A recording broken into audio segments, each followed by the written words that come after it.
This is a presentation for Willis Towers Watson on the rise of artificial intelligence, combating financial crime in a complex world. And what I want to do is zoom in on the blurriness or blurred lines being created by AI across financial services. As a Politico by background, I really come at this through a public policy lens, so it would be remiss of me if I didn't first mention the forthcoming AI Safety Summit in November.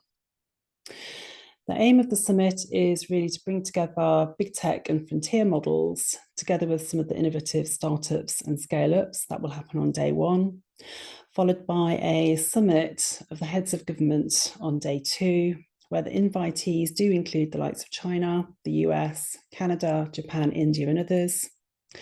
6 EU countries have also been invited, as well as the European Commission. And the UK government is under a lot of pressure to come up with a set of principles for AI in relation to safety and security. At least that was the original plan, because it seems now to be going much broader. The Deputy Prime Minister, Oliver Dowden, is now on the record as saying tech companies must not be allowed to mark their own homework.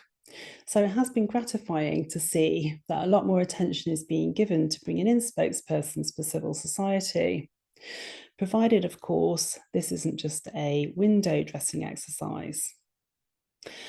As far as the substance is concerned, the summit is expected to focus primarily on bad actors and making bioweapons, where an AI is effectively designed to isolate or mimic biology that causes human harm. And the government then is wanting to pivot to how frontier AI can be used for public good, and especially for health.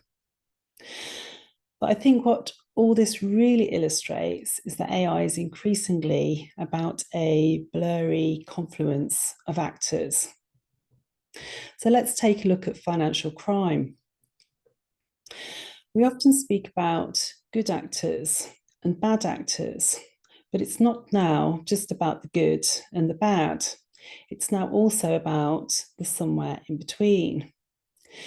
This is because AI technology itself is often perceived as assuming its own identity or personality. In AI terms, what do we mean by personality? This is an important point, and I'll come back to this. But when speaking about AI more generally, the news headlines and current discourse tend to be dominated by big tech and threats of existential risk. And these are, of course, legitimate concerns, but they shouldn't be the only ones. If we look at this purely from a commercial perspective, what we are starting to see is that the lines between a finance company and a tech company are starting to blur. Finance firms are becoming tech companies, and tech companies are offering financial services. And this trend for techcos stepping into finance is happening worldwide. We already have the big tech players, Google, Apple, Facebook, Amazon, and Microsoft, active in the payment space. Alibaba in China also acts as a payments firm, while WhatsApp has rolled out its payments feature in India, and Banco Brazil enables banking through Facebook. Different forms of AI are becoming very evident across lending, processing payments, and managing big infrastructure. Yet equally, as AI is very good at spotting patterns, anomalies, and data mining, it is also being developed and growing into a new class of models that can identify new fraudulent attacks. And the important point here is that these are attacks before they can be detected by human experts. In retinal eye recognition, AI is now so good at looking at images, it can look at the human iris, and just from the iris itself, it can tell if it belongs to a man or a woman, which is a task none of us humans can do. Just as we're seeing bigger players driving innovation, smaller techs are also starting to make an impact. Some of the better known cryptocurrency exchanges already include eToro, Coinbase, Kraken, Binance, OKX, Huobi, and Crypto.com. A 2-year Oliver Wyman report published earlier this year found that at least 62% of Gen Zers at 62%, are using crypto, NFTs, or digital assets today, revealing a very strong propensity for digital as a form of exchange, but more importantly, that they have absolutely no qualms whatsoever about rejecting traditional financial pursuits. Crypto and blockchain, of course, build a system of encrypted technological trust so that when transacting online, people's transactions are technologically valid and secure. But as crypto and blockchain is also a financial product, at the same time as hailed as the new frontier or tool in the fight against financial crime, we see here too a blurry confluence of actors emerging. In digitalising capital markets further, I think there will have to be a greater focus on social verification and trust.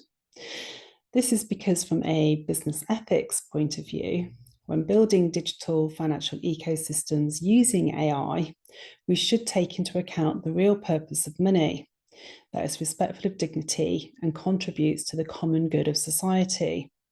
That digital is introduced to make the money system more efficient and effective, i.e. better for everyone. Let me just expand on this point a bit further and circling back to my earlier point about personality. In thinking about social verification and trust, there is a social ecology that emerges. Where you previously have an unexpected collection of things, such as the joining of social media with cryptocurrency news channels and exchanges, the types of information we trust become very much dependent on how social dynamics change. At the same time, our norms when interacting with conversational agents are changing too. We've seen a rise in well-known assistants, such as Siri, that are trained to use human language, albeit imperfectly, and other bots. But these only respond to simple commands for predefined tasks. There's no natural language processing. As functional bots, we've become used to that acting as support agents on consumer interfaces or social messaging apps. But these bots and messaging apps tend only to mediate our social interactions, effectively acting as an informational distributor.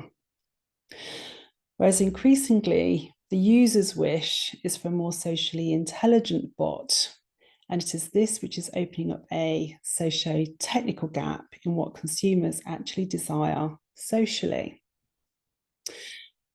Where there is a general lack of trust in cryptocurrency, arguably then this is not an engineering problem, but a social one. Chatbots are expected to be socially capable on messaging platforms, but where they have still been technically limited in how social they can be. But, and it is a big but, society does also question if AI starts looking and acting like a human. Meta recently introduced a chatbot with personality into its messenger service, adopting the human personas of Snoop Dogg, Kendall Jenner, and Tom Brady, showing how celebrity is a powerful force permeating into real life. Whereas the chatbot ChatGPT-3, which took the world by storm at the end of last year, is a generative AI and text chatbot that is showing how the models for AI-driven bots are becoming more and more convincing across more and more elements. Some of you may have heard the controversy surrounding the replica chatbot. The replica chatbot is really a mental health chatbot, but the authors realised they could charge hundreds of dollars per year for erotic role play. Then on February the 14th, they turned it off. Thousands of people joined Reddit and said, "You lobotomized my girlfriend." It seems funny, but with more and more advances in visual and voice technology, we've now very much reached the point of human realistic visuals, voices, and other things besides. The technology is spreading very fast, and this is even before we start to think about digitally generated avatars, physical bots, or robots. So just to bring this to a close, I think it's important to make a couple of points in relation to China.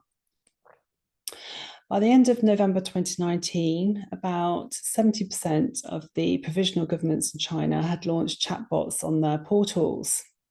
So over time, the universal adoption of chatbots to interact with government will clearly become an important issue.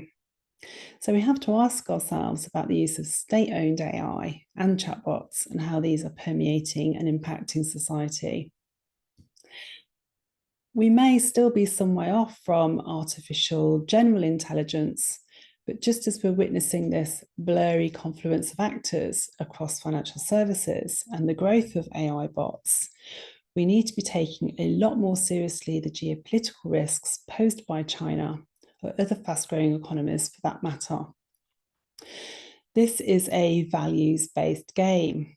So I think we do need a wide-ranging, open debate about ethics to drive the international conversation forward, as well as to ask ourselves what trigger mechanisms will get people around the table.